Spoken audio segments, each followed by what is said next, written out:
Imagine walking into a sterile, brightly lit clinical psychologist's office.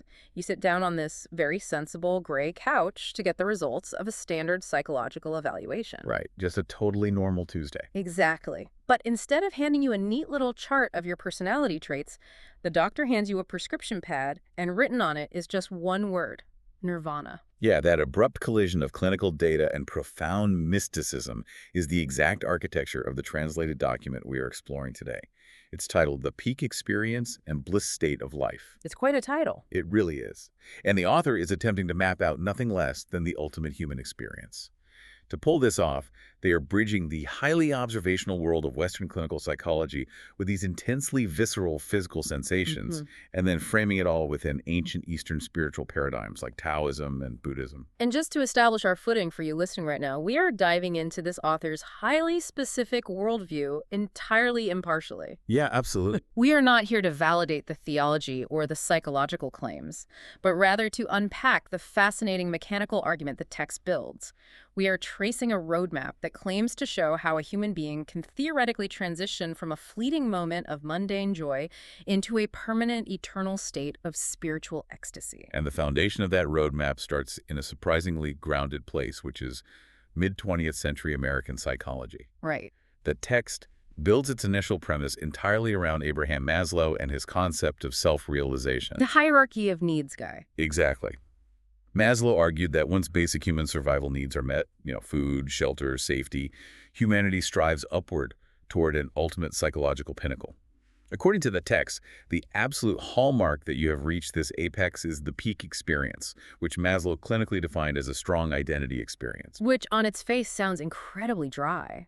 A strong identity experience feels like something you'd read in, I don't know, a corporate human resources manual. Yeah, totally. It lacks the poetry. Right. But the author takes that academic baseline and shatters it into an incredibly vivid spectrum of 18 specific characteristics, trying to capture what this state actually feels like on a biological and spiritual level. And the language shift there is where the source material first reveals its broader agenda. Okay. The author moves away from clinical observation and leans into this poetic, almost elemental imagery. Like what?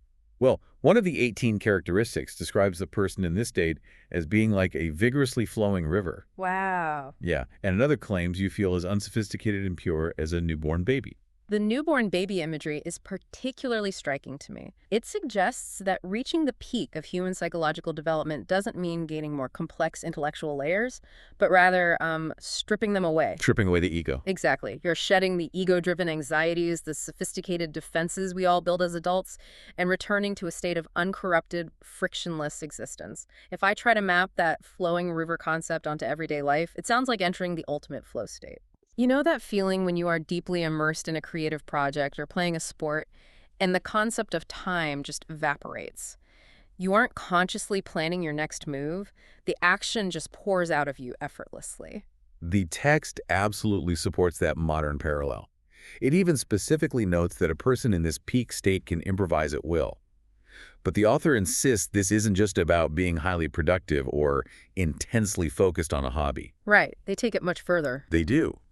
The text elevates this flow state to an existential baseline.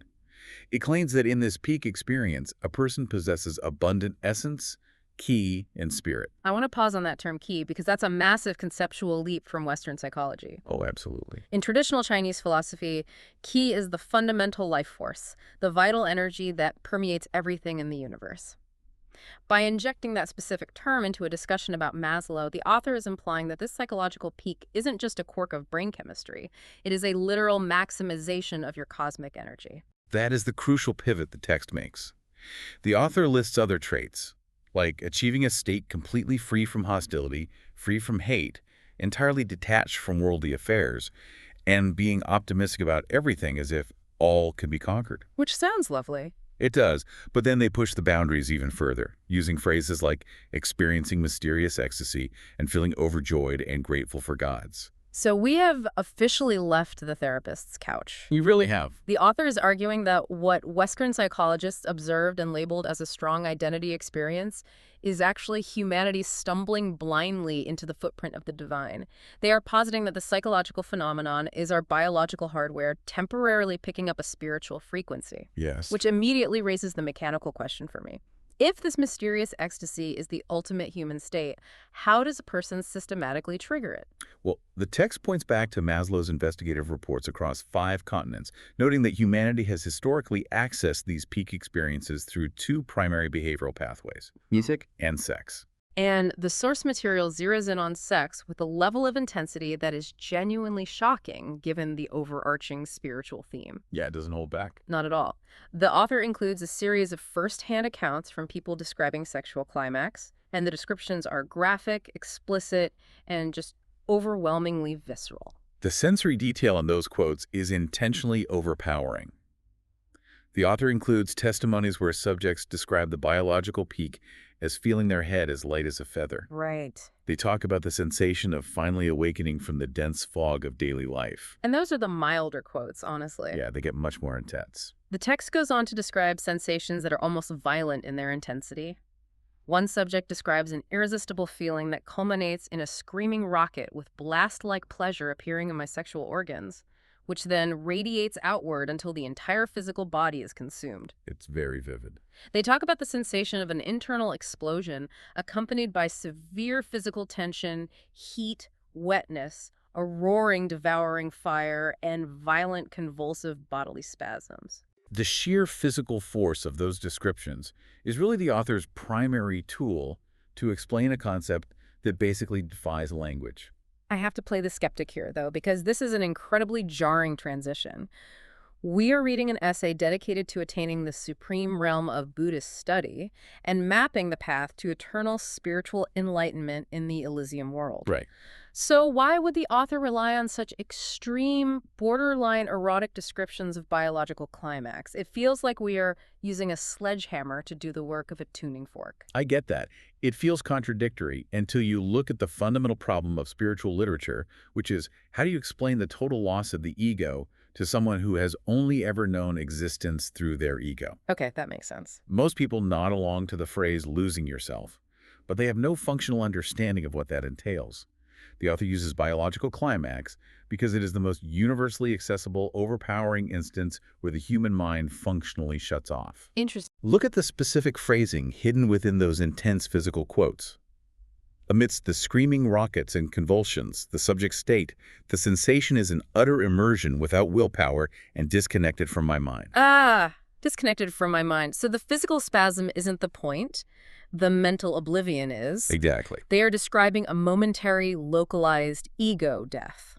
That is the exact mechanism. Yeah. Another quote the author highlights says, I feel as if being away from my flesh, from my spirit, with no care for everything that matters to my daily self.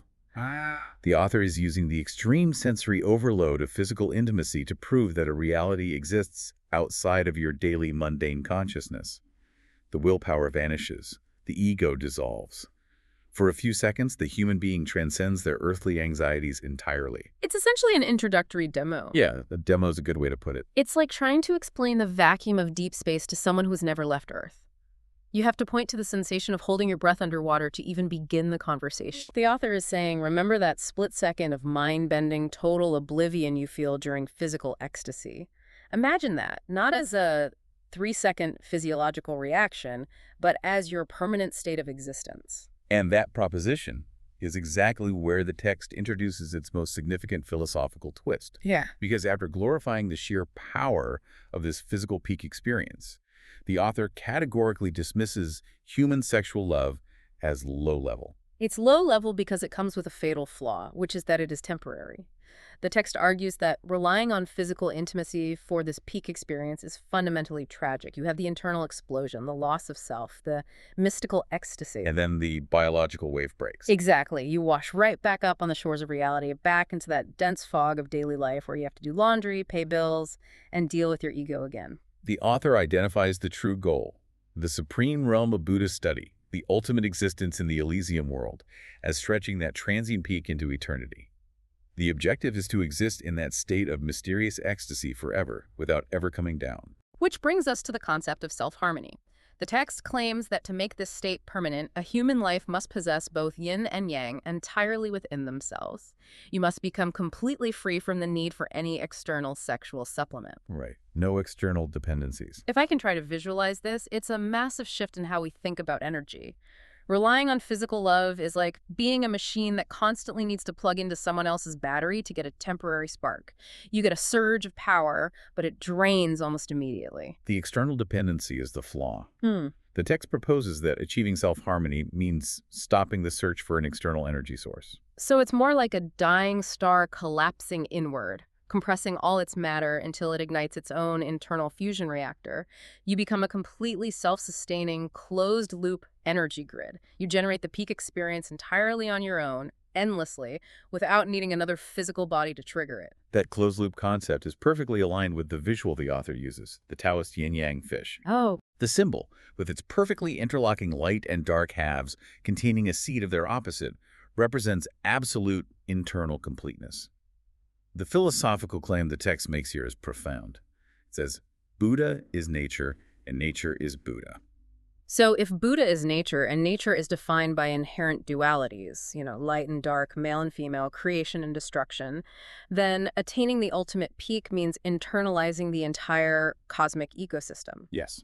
You achieve nirvana by becoming a self-contained universe. Mm-hmm. You no longer need the physical act that initially represented the peak because you already hold both halves of the equation within your own soul. It is a state of perpetual internal union.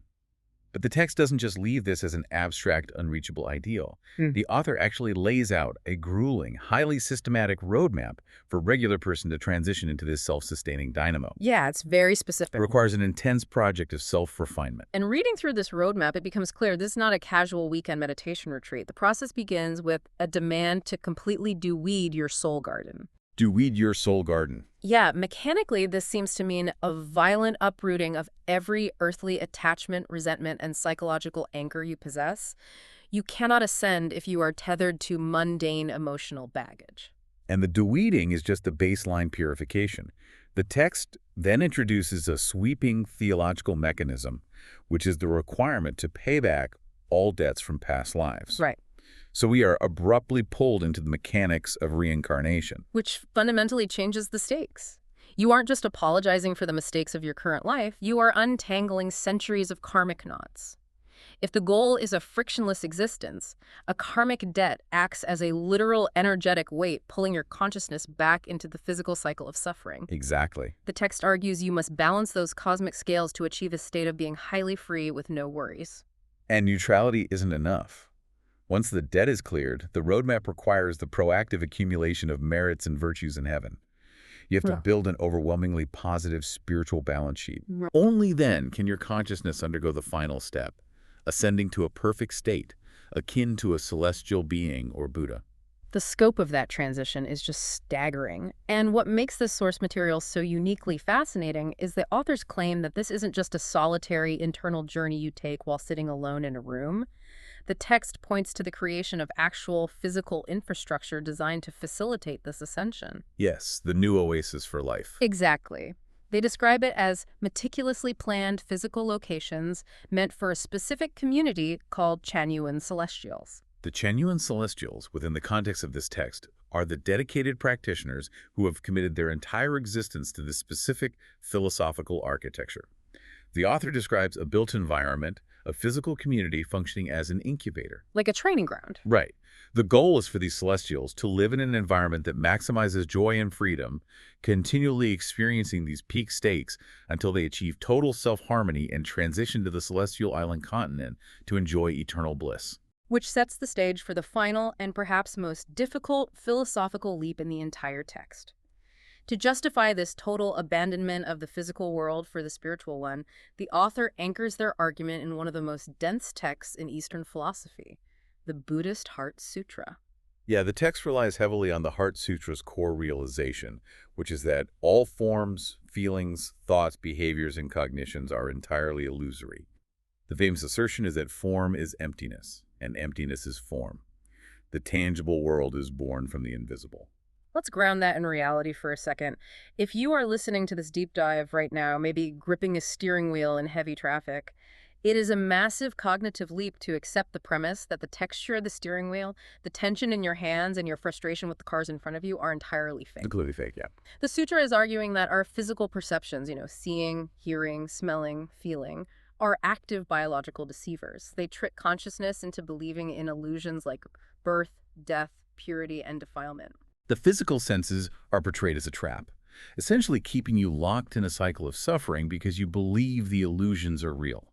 But this is where the entire architecture of the author's argument seems to, collapse in on itself. It feels like a massive, glaring contradiction. How so? Well, we just spent the first half of this deep dive unpacking paragraphs of the most intensely vivid, highly specific sensory experiences imaginable. The author gloried in the wetness, the heat, the roaring fire, the convulsive spasms, and the screaming rockets of physical sensation to prove that ego death is real. Right. And now they quote the Heart Sutra to say that physical feelings don't actually exist and are purely illusions that mislead us.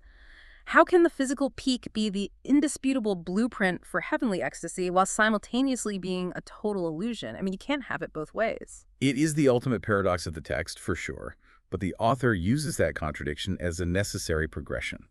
The text isn't claiming the physical sensations are the ultimate truth. It's claiming they are a mandatory temporary bridge. A bridge to what? To comprehension. Think about the limitations of the human mind.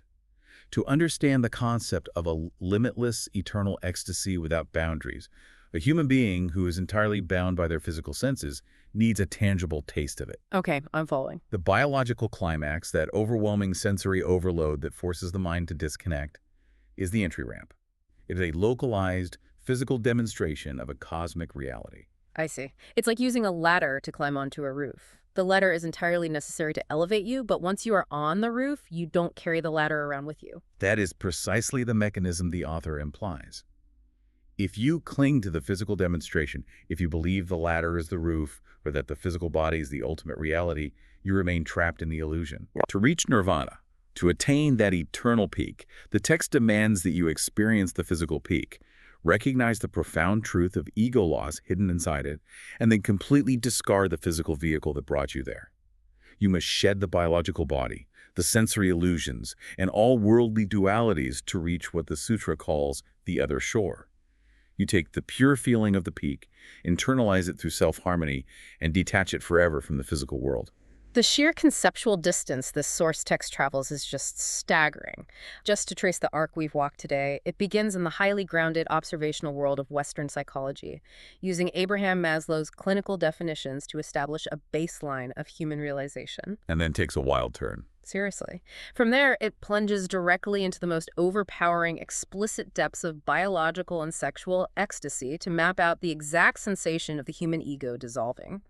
And finally, having used the physical body to prove the existence of bliss, it demands the absolute abandonment of that very physical world. It's a huge leap. It requires a person to pay off lifetimes of karmic debt, deweed their soul, and become a self-contained universe of yin and yang, stripping away all senses to exist in an eternal, formless, spiritual ecstasy. The author is attempting to map the unmappable. They are taking the very biological drives that define our earthly existence and using them as a slingshot, aiming toward a state of being that transcends biology entirely. Which leaves us with a truly haunting philosophical question to ponder. The text concludes by leaning on the Heart Sutra's final mantra, go to the other shore with transcending wisdom, go to the realm of freedom.